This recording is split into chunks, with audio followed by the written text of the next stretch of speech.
आखिर कौन है ये मौसी, घर तोड़नी मौसी या भड़काऊ मौसी, और क्यों ये रहती हैं यहीं पे पड़ी रहती हैं? मतलब क्यों भाई?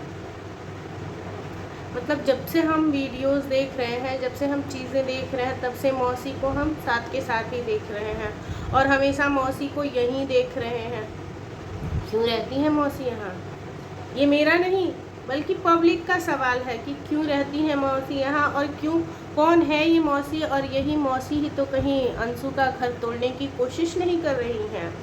सारे सवालों के जवाब आज आप सबको मिलेंगे। तो hello everyone, welcome back to my channel Anshu Shubham official, जिसके ऊपर मेरी काफ़ी टाइम से वीडियोस नहीं आ रही थी। रीज़न ये था कि मैंने छोड़ रखा था कि ये अपनी फैमिली में अच्छे से सेटल्ड हो जाए, उसके बाद कुछ बोलना सही होता है, क्योंकि सबको थोड़ा टाइम देना चाहिए। लास्ट टाइम जो अंशु ने गलतियाँ की, उसके बाद रिएक्शन चैनल वालों ने और पब्लिक ने भी, उनके सपोर्टर्स ने भी, उनके हेटर्स ने भी बहुत कुछ सुनाया अंशु को, जिसके बाद अंशु में सुधार दिखने शुरू हुए। अब जब ये सुधार दिखने लगे तो सबको ये उम्मीद थी कि अंशु अपने अंदर बदलाव करेगी, और अंशु अपने अंदर बदलाव करने के बाद धीरे धीरे सबका दिल जीत लेगी। जो भी चीज़ें हुई हैं वो चीज़ें जो हैं वो धीरे धीरे ख़त्म हो जाएंगी और सब कुछ नॉर्मल होगा। लेकिन क्या ये नॉर्मल होगा?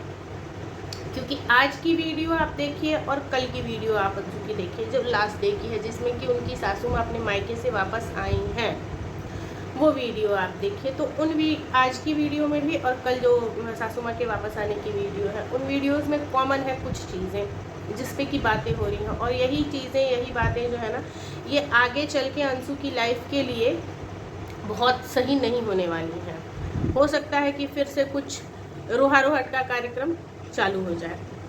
ऐसा मैं क्यों बोल रही हूँ?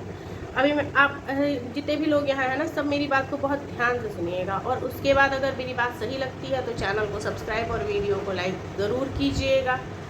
नहीं पसंद आती है तो फिर मैं क्या ही बोलूँ, फिर भी चैनल को सब्सक्राइब कर दीजिएगा, क्योंकि मुझे अभी आप सबके सपोर्ट की बहुत ज़रूरत है। अब हम बातें करते हैं कल की वीडियो की। कल की वीडियो में, या लास्ट टाइम से, जब से अंशु ने ये सारी चीज़ें की और वो पटना से आई, पटना से आने के बाद बहुत सुधार दिखा अंशु के अंदर, बहुत सारा सुधार दिखा, और धीरे धीरे डे बाई डे वो सुधार और आगे की तरफ अच्छा होते गया, बढ़ता गया, और अंशु अपने अंदर अच्छा एक गुड चेंज जिसे कहते हैं, वो गुड चेंज वो अपने अंदर लेके आते गई। कल की वीडियो में हमने देखा कि मॉर्निंग में ही उठ के उसने पूरे घर की सफाई की, फिर टचवुड देवर इतना अच्छा मिला है, देवर की हेल्प से उसने खाना वाना भी बनाया। हालांकि हस्बैंड गुस्सा होकर चले गए थे और बिना खाए ही चले गए थे, तो ऐसा उन्हें भी नहीं करना चाहिए था। एटलीस्ट जब आपको ये पता है कि आपकी वाइफ जो है, उसकी कंडीशन शुरू से ऐसी रही है कि उसने बहुत सारी जिम्मेदारियाँ, ये घरेलू जो जिम्मेदारियाँ हैं, लाइक खाना बनाना, किचन से रिलेटेड जो चीज़ें हैं, उसने बहुत नहीं उठाई हैं, तो आपको भी एक दिन के लिए, क्योंकि आपको पता था कि नेक्स्ट डे आपकी मदर आ जाने वाली है, या सेम डे ही आपकी मदर आ जाने वाली है, तो आपको भी बगैर खाए नहीं जाना चाहिए था। कुछ आप प्रिपेयर कर सकते थे, या कुछ भी आप मैनेज कर सकते थे, जिससे कि शायद उस बच्ची को भी बुरा नहीं लगता। ये मेरी एक बात है जो मैं एक लड़की के तरीके से अंशु को समझ पाती हूँ, उसलिए मैं बोल रही हूँ। अभी ये चीज़ रही। उसके बाद हुआ क्या कि जब ये इनकी मदर इन लॉ अपनी बहन के साथ, यानी कि मौसी के साथ वापस आई, तो कल की वीडियो में आप लोग ध्यान दीजिएगा, जब सासू माँ वापस आती हैं तो वो सिखा रही हैं अंशु को, और ये बहुत अच्छी चीज़ है। बहुत कम लोगों को, टचवुड आप यकीन मानिए, बहुत कम लोगों को ऐसी अच्छी सास मिलती है जो इतना सब सयापा होने के बाद भी, इतना बवाल होने के बाद भी अपनी बहू को ढालने की कोशिश कर रही है। एक जैसे कुम्हार मिट्टी के बर्तन को ढालता है, उसे पकाता है और सुंदर बनाता है, बस वैसे ही वो कोशिश कर रही हैं। थोड़ी थोड़ी उसके ऊपर जिम्मेदारियाँ दे रही हैं और उसे ढालने की कोशिश कर रही हैं कि एक अच्छी बहू, अच्छी गृहिणी, अच्छा होम मेकर के रूप में वो अंशु को ढाल पाए और उसे बना पाए। तो वो उससे इशारा करती हैं कि मौसी को प्रणाम कर लो। वो खुद को प्रणाम करने के लिए नहीं बोलती हैं, लेकिन मौसी को प्रणाम कर लो। ऐसा क्यों बोला सासू माँ ने? क्योंकि मौसी मौसी है। जो भी चीज़ें आपकी माँ समझ सकती है ना आपके बारे में, वो आपकी मौसी कभी भी नहीं समझ सकती है। कोशिश ज़रूर कर सकती है, 99%, 98% समझ सकती है, लेकिन 100% नहीं समझ सकती है। वो पॉइंट का जो फ़र्क है ना, परसेंटेज में जो पॉइंट्स का फ़र्क है, वो ज़रूर आ जाता है। इस धरती पे माँ से ज़्यादा समझने वाला कोई भी नहीं होता है। ठीक उसी तरीके से सास और मौसी सास में भी इतने का ही अंतर होता है। मौसी जी, आप बुरा मत मानिए, और मौसी जी ने टॉन्ट भी कर दिया। ये इसे टॉन्ट समझे या तारीफ़ समझे, मैं तो इसे तारीफ़ समझ रही हूँ, लेकिन हमारे यूट्यूब पे जो व्यूअर्स हैं वो इसे टॉन्ट समझ रहे हैं। और टॉन्ट समझ के उन्होंने बहुत सारे कमेंट्स किए हैं। अंशु के ही आप कमेंट बॉक्स में जाके देखो तो बहुत सारे कमेंट्स किए हैं कि ये सास, ये जो मौसी सास है ना, ये बार बार सास को भड़काती रहती है। आज की ही वीडियो में आप जाके ये सारे कमेंट अभी पड़े हुए हैं। ये सास को यहाँ भड़काती रहती है, ये भड़काऊ मौसी है, ये यहीं क्यों पड़ी रहती है, क्या इनका कोई अपना घर नहीं है, ये अपने घर क्यों नहीं जाती हैं, यहीं रहती हैं। कौन है ये मौसी जो यहीं रहती है, जाती ही नहीं है? तो कल मौसी ने भी तारीफ़ ही की थी, मैं तो उसे तारीफ़ ही कहूँगी कि आज लग रहा है कि ये बेटी बहू वाला घर है और इतना साफ़ सुथरा है, मैनेज है, घर को ऐसे ही रखना चाहिए।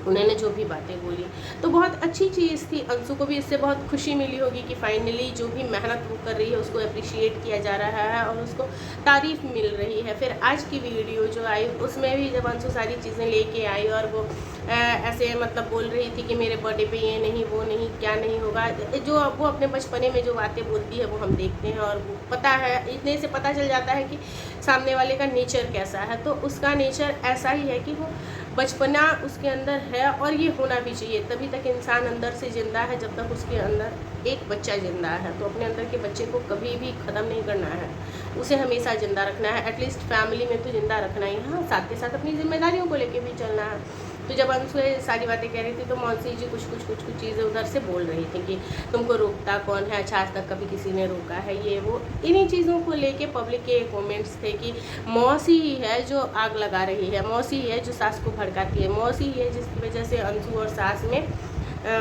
कुछ हुआ था। तो देखो, ये ज़रूरी नहीं है और मौसी बहुत अच्छी हैं जितना हमने अभी तक देखा है। बाकी उस फैमिली में जाके हमने किसी को नहीं देखा है, लेकिन जितना हमें ऑन कैमरा दिखाई देता है उस पर ही हम बातें कर सकते हैं। तो ऑन कैमरा वो बहुत अच्छी हैं, बहुत अच्छे से रिएक्ट करती हैं और उनकी ब्लॉगिंग अभी बहुत नेचुरल है, 100% नेचुरल ब्लॉगिंग करती है उनको। वो कुछ भी क्लिक बेट वाला काम या फिर एडिटिंग कर दे या मतलब आप कह लो स्क्रिप्टेड, कुछ भी स्क्रिप्टेड टाइप का या कुछ भी बनावटी टाइप का नहीं है। सारी नेचुरल ब्लॉगिंग है, जो बातें हो रही होती हैं जैसे हो रही होती है, भोजपुरी में हो रही है तो भोजपुरी में ही वो डाल देती है और ये बहुत अच्छा लगता है। तो मौसी को लेके इस तरीके की बातें ना की जाए। और कौन है मौसी? तो मौसी सास है।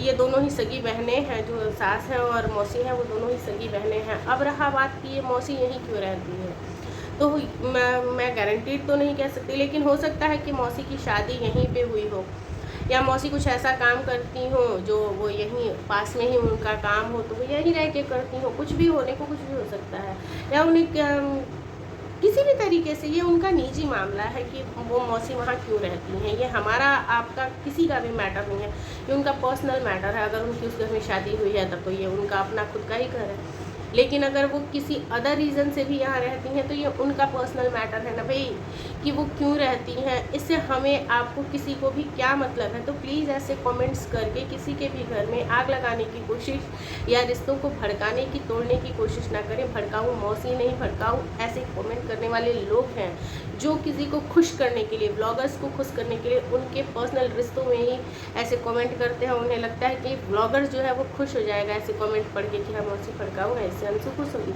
बिल्कुल खुश नहीं होगी, बल्कि अंशु को कहीं ना कहीं दुख होगा और अंशु की मौसी को भी दुख होगा ऐसे कमेंट पढ़ के, क्योंकि देखते वीडियो सब है और कमेंट पढ़ने ही फैमिली वाले आते हैं। मैं आप लोगों को ये भी बता दूँ, तो इस तरीके के कमेंट बाजी ना की जाए तो ज़्यादा अच्छा रहता है। बाकी किसी को कोई रोक नहीं सकता है, सबके हाथ में फ़ोन है और वो कुछ भी लिखते हैं, कुछ भी लिख सकते हैं, इस चीज़ को रोका नहीं जा सकता है। लेकिन